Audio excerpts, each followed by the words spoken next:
Hi, in my previous video I showed you the design of a 3D printed high voltage connector for my Bertem 225-20R high voltage power supply.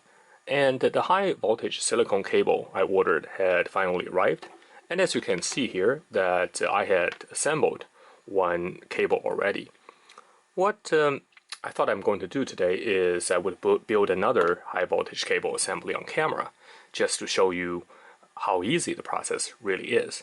And then I'll do some experiment and take a look at the dielectric strength of the PLA used in this 3D printable high voltage connector and take some rough measurements. So without further ado, let's get going. And as you can see here, that the one cable that I already made is the one with the alligator clip. Of course, this alligator side probably is not going to be rated for as high as 20,000 volts that this Bertem power supply can output. But nevertheless, that's one of the clips that I have. And the drawback of this alligator clip would be that you see this very sharp edges, and in high voltage applications, they would cause corona discharge, and probably is not going to be very suitable. So I thought I would build another one using a different connector. And here, as you can see, I have already crimped the connector on this cable. And so what I'm going to do is to make this side of the cable, put it into the 3D printed cap. And for the soldering job, I'm going to use this TS101 portable soldering iron, and I have been using it for a while. I did a review a few months ago, and I have to say that I'm very pleased with the quality of this soldering iron. Of course, when I did the review, I mentioned that at least the one that I had came with a conical type of soldering tip, which I did not personally like that much, so I replaced it with this beveled one. And of course, you can use a chiseled one, which will be similarly useful. And the main reason is because of the big area for the heat dissipation onto the soldering point that you are trying to soldering. Anyway, so now let's start making this connector here. And again, here is the 3D printed connector cap that I made. I showed you guys last time in detail. And so the hole here that I originally had is a little bit too small for this silicone wire to go through. So I kind of used a drill bit to enlarge it a little bit. But of course, that totally depends on the diameter of the cable that you are using. And for the tip, that I use this piece of magnet wire. And so let's just have some rough measurement here. And so for this one, it is roughly 1.6 millimeters. So that's kind of what we're talking about here. And of course, the actual diameter doesn't really matter that much. It has quite a bit of a tolerance on the connector side. So what I'm going to do is, the plan is to basically solder this wire on the cable here and then insert the whole thing assembly into this connector cap. So let's get going, and I'm going to clip it here.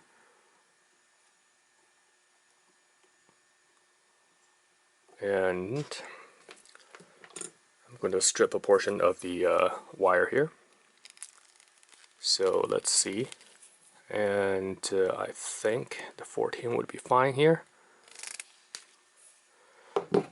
One thing is that, interestingly, these Chinese cable, the inside conductors are not really copper. I'm not sure what material it is. It's rather stiff, but nevertheless, I'm pretty sure that it will be fine for this application here.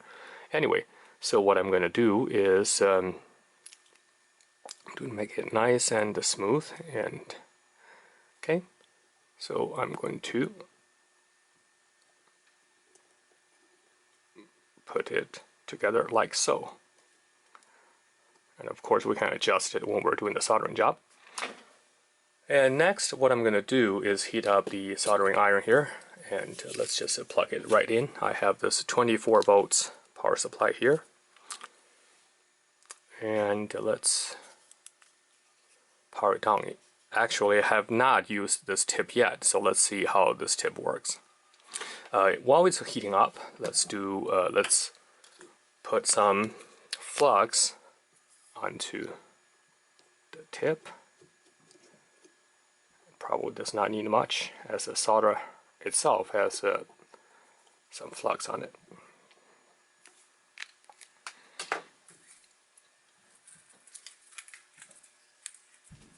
So let's and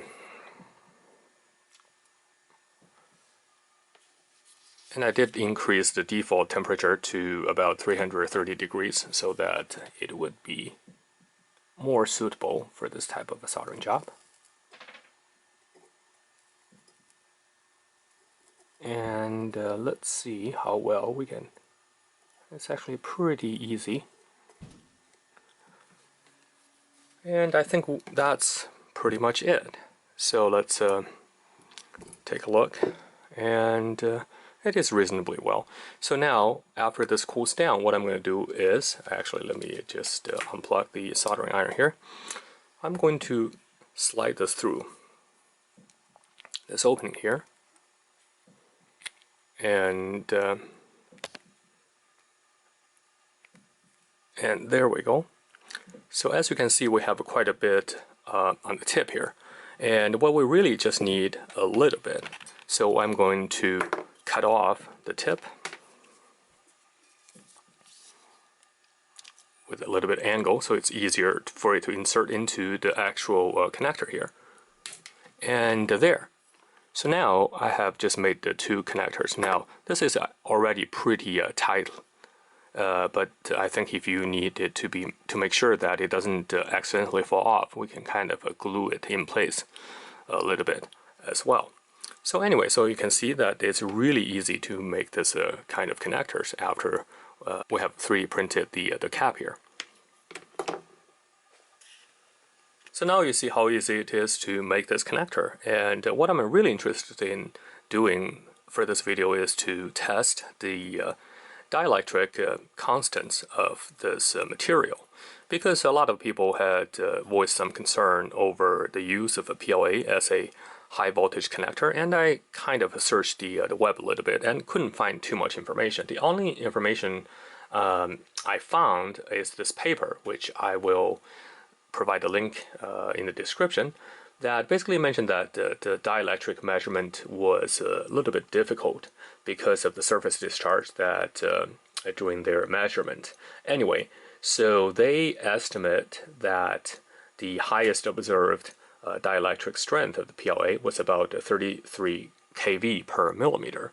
So we can actually try to test to see if that is in the ballpark of at least this specific brand. And I suspect that depending on different brand of the PLA, you may have different ever so slightly different properties, and that probably will affect your dielectric strength measurement as well.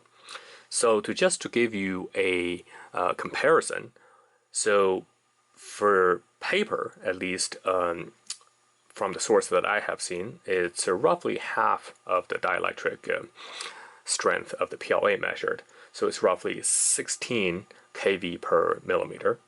So with that, those figures in mind, we can kind of try to do a ballpark measurement on our own. Now, to accurately measure the dielectric constants of any material would require pretty special equipment, which I don't have in the lab, but we can roughly estimate that based on some simple measurement. So for that, I have this ground plane made out of a basically just a PCB, and I soldered a wire on it so I can connect the ground lead to this ground plane. So that's a ground plane, and for the high voltage portion, I really need a very smooth piece of metal that ideally is flat and also does not have sharp edges, so I can place it on top between the material trying to measure. And which I don't really have any suitable material, but I found this a speaker, you know, the bottom is really smooth, and so I'm actually just using this as a conductor, not really using that for a speaker. So this thing adds some weight to the top of the material I'm trying to measure, and so that I can use this to measure the dielectric constant. And of course, for the actual material I'll be using, I 3D printed 2 pieces. And so one is a thinner piece, which I will show you. So this piece is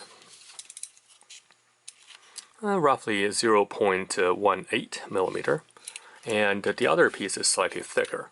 It's roughly 0.62, depends on where you measure it. But that gives you a rough idea of how thick these samples are. So anyway, so the idea is I place this in here between the top electrode and the bottom electrode, and I apply the high voltage onto this surface, and I slightly increase the voltage gradually till the breakdown occurs. Then I'm going to calculate what the breakdown voltage versus the distance, and thus obtaining the dielectric constant. So that is at least the plan.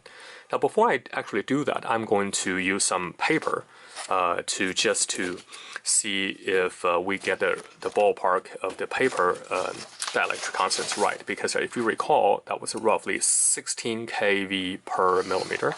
So for this one, we have roughly about just under 0.090, well, this is 0.9. I don't want to press it too hard, but that's the thickness of the paper. So according to some papers that I read, the dielectric constants for paper is roughly 16 kV per millimeter. So this is just under 0.1. So I would expect somewhere, just over 1,400 volts, somewhere in that neighborhood. Of course, our measurement might be different, but nevertheless, this would establish a baseline. So let's get started and let's take a look. And word of caution is that every time we're dealing with high voltage sources, we need to be extremely careful. And I cannot stress enough the safety precaution you need to take, because it really is a matter of life or death if you don't treat high voltage with respect. Now, the best way to avoid any mistake happening is always just use one hand, right, when dealing with this high voltage setup, and also make your table setup as clean as possible so you know where things are at and don't accidentally touch things that you shouldn't. Anyway, so now what I'm going to do is I'm going to place this conductor on top, and I'm going to hook up the high voltage on this top electrode. And also I'm going to connect the ground to this large copper plane. So now I'm going to turn on the high voltage power supply. And of course the high voltage is not engaged yet, and when it boots up, what I'm going to do is I'm going to set the voltage, and of course I'm going to turn on the high voltage here. So when the breakdown occurs, you will hear a hissing sound, and that's the indicator that the breakdown had occurred. Now, this voltage supply by default does have a current limiting feature, so we probably would see a current limit being tripped when the breakdown occurs. So let's start ramping up the voltage here.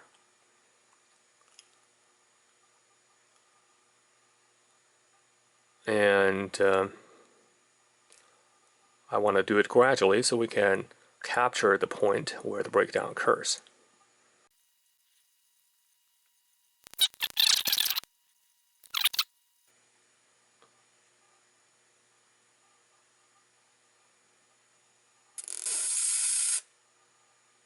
So as you can see that as soon as we hit 1,000 roughly, and it did get tripped. So let's turn it off. And so what I'm going to do next is I'm going to just test it again. So I'm going to move this, and by the way, you can see here we have this, I'm not sure how well it shows on camera, but this is where the breach occurred. So let's clean this a little bit, and let's try it again. So this time what I'm going to do is I'm going to disable the current limit so that it will stay at the breakdown voltage and we can hear the effect. So let's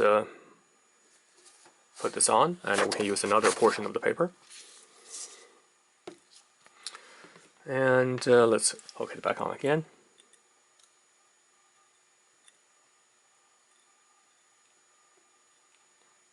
Okay. Let's turn it on again, and this time we're going to disable the current limit. So let's see here. We're going to disable the current limit, and I shouldn't be pressing that. Okay, so let's do adjust the voltage again.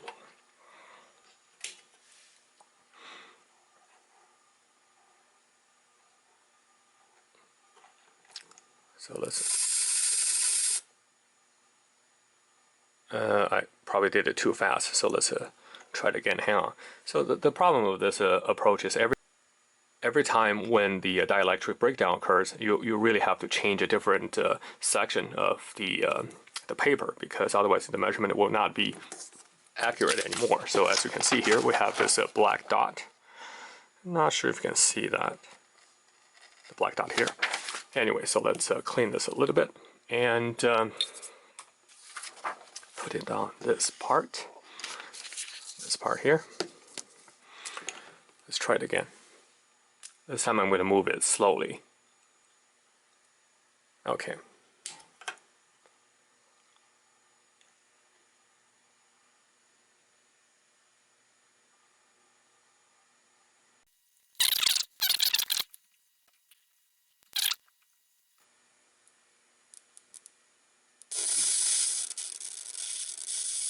So again, you can see that it happened right around 1000 volts. So let's call it 1000 volts. And let's start testing our PLA, because that's our main objective here. So this PLA, again, let's measure the diameter. And basically I just printed this disc-shaped piece. So it's roughly 0.2. Well, it's not very 0.19, so 0.18. Let's call it 0.18.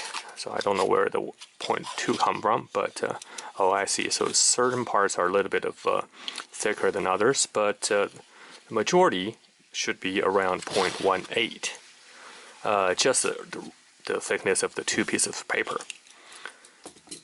And now for the PLA print, it's pretty difficult to actually control the exact thickness because of the printer variation and also the print layer height and the quality of the print. But so we're just going to approximate here. So anyway, so I put the disc down here and I put the top layer, the top electrode on. And let's hook it up and again see at which point the breakdown occurs. So let's take a look here. Okay, so I'm going to engage the high voltage. I'm going to increase it gradually so that we can accurately capture the point at which the breakdown occurs. So remember, when we saw that the people that had done measurement before roughly estimated that was twice the breakdown voltage of paper. So if that holds true, we should see this number getting much higher. So now it's 1000 volts. No breakdown had occurred.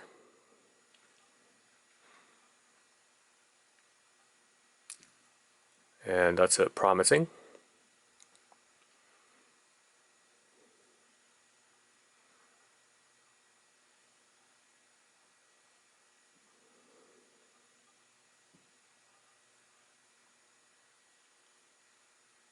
$2,000 volts.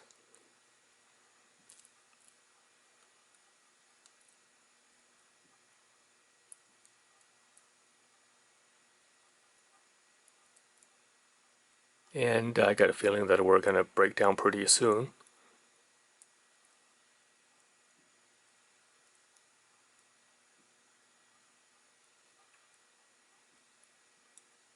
3,000 volts.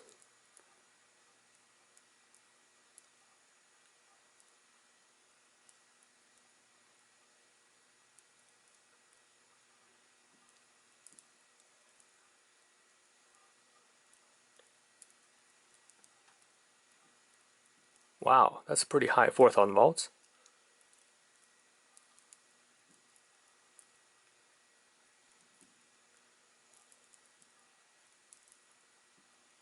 $5,000, really impressed.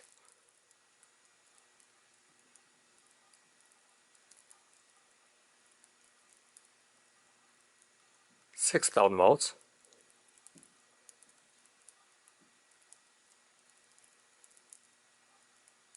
7,000 volts. Now you do hear a little bit of cracking sound, and but the breakdown hasn't occurred. There's no significant current flowing through the top electrode and the bottom plane.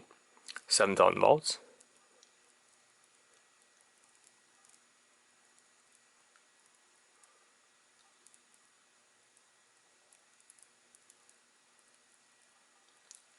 8,000 volts.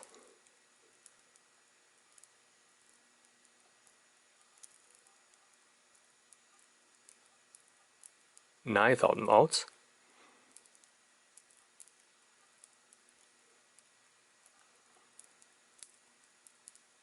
10,000 volts. So that is actually the arcing with the side of the plane. And now I should have made this disc a little larger, but it's still withstanding the voltage applied. Now, of course, that is going to be a little difficult now, because I wasn't expecting it was able to withstand this high voltage here.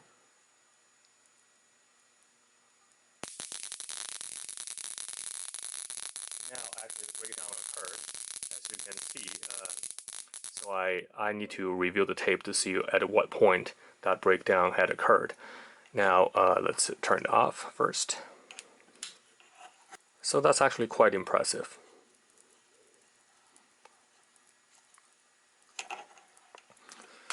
Now remember not to touch this till the voltage has fallen to a safe level, otherwise you could easily get electrocuted. Okay, so the high voltage is off, and I'm going to unhook this and examine our material here. So let's just see here. And the breakdown occurred at this far end here. So now, not sure, you can see the hole here, but there is a hole right here. So that's where the dielectric breakdown occurred. So let me pause the video, and I'm going to review it to see at what voltage that breakdown occurred. So it looks like the breakdown happened right at roughly 11,000 volts. So that would translate into more than 60 kV per millimeter, which is really good considering how thin this layer is. And so I'm really impressed. Now, of course, this largely depends on, I would expect that the different PLAs even would have slightly different dielectric constant. But this is almost double the estimate that the paper had put out, at least the one that I had access to. So now let's try a different thickness of the PLA. So this one actually is significantly thicker, so I don't even know if it would break down at all. This is a 0.66 millimeter. And so remember this, well, 0.54, let's see, 0.59, so 0.55, let's just give it an average. Remember that this high voltage supply, the highest possible value is 20 kV. So it could well be that this would be higher than what we can measure here. But nevertheless, let's give it a try. So for it to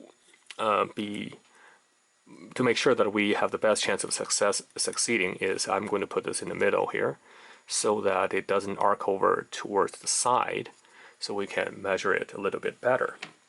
So let's take a look here. again, I'm going to hook on. Now let's turn on the high voltage power supply. So let's just start cranking up. 45. Now we know we can go quite a bit higher, so I'm just gonna keep cranking it.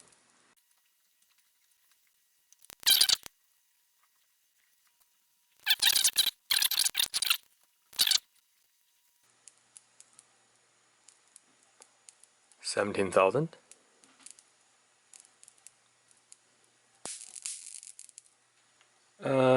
That is actually not going through the material, so I wouldn't count that. But I'm not sure if we were able to actually accurately measure it anymore. Because, yeah, see, you can see that it's arcing through the edge. Unfortunately, I should have made this a little bit of bigger, but yeah. So unfortunately, so that's actually arcing through the edge. So, but I would expect it to be able to withstand at least 20,000 volts because it's significantly thicker than the material that we had before, the test that we had done before. So clearly there's no breakdown here. So let me, let me just actually, hang on, let me lower the voltage. It's always a good habit to make sure that the voltage you are handling is low enough when you are not using the meter, using the power supply here. So let me just zero it and turn it off. Okay, so actually I'm pretty excited to see that the PLAs are able to withstand significant voltage, which means that at least this particular brand of PLA, which is the one that came with Creality, the 3D printer itself. Anyway, so this particular PLA can withstand very significant voltage. So at least in our application for this high voltage connector, it should be very, very safe. And of course, a lot of the sources say that once the temperature reaches above its melting point and the dielectric property would be compromised, which obviously we need to take that into consideration when using the PLA as your insulator. But according to our test here, and at least I can say that we can safely use this for this kind of high voltage application. Now I hope you enjoyed the video and learned something new. If you liked the video, please give it a big thumbs up. Remember to subscribe, share, and I will catch up with you next time.